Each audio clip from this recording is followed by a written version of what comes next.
Alright, hello everyone, welcome to this week's video.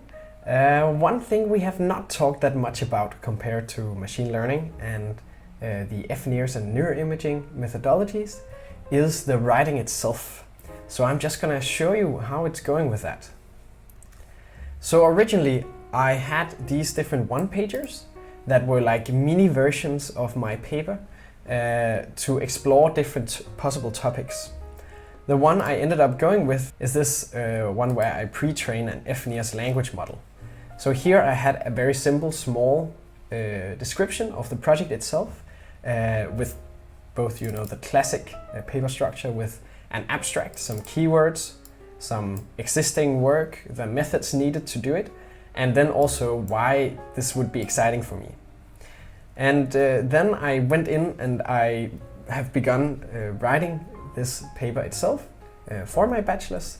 And here's some more introduction and more formalism around what the project really is. So you can see we have the same sort of abstract, we have the keywords, and we have this long title. But then we also have an introduction that just introduces the topic, what brain-computer interfaces are and why they're really interesting. And then what fNIRS itself is, which is of course hyper important for this project, for me to be able to say, for example, what are the limitations for this approach. And then here is sort of a preliminary sketch of the methods and tools section, where I have the pre-processing, and this is of course based on different literature in fNIRS, where I sort of try to filter out the signals that we don't want, for example heart rate, because that also affects the blood flow in the brain. And then the different ways to convert the raw signals into brain intensity. And here you also see that I have the model selection, and this is just sort of a little exploration into the different models I've thought about.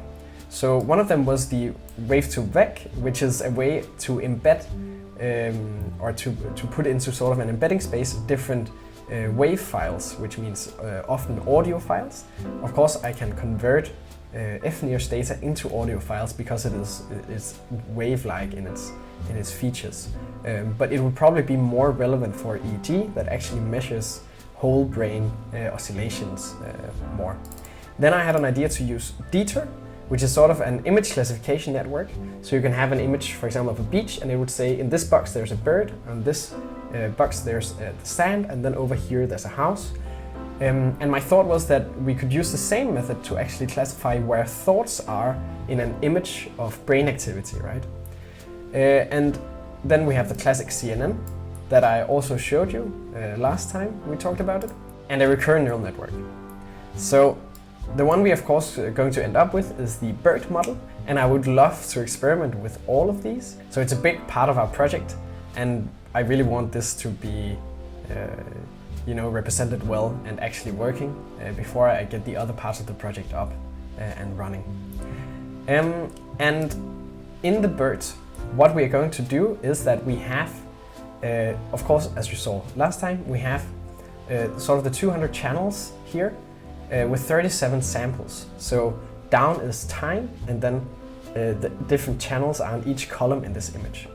Then we basically create a vector consisting of one channels, all 37 samples of these 10 seconds. So we just take this channel, for example, and then also a masking variable, and this is going to be 1 or 0 based on if the channel is masked out.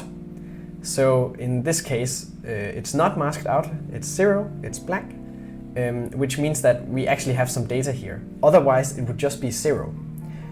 And then we also have a positional encoding, and this is just based on, you can imagine, if I have 0, 0 here, then maybe 0.8 minus 0.3 would be here. So it's just a simple mapping of the position of where the channel is.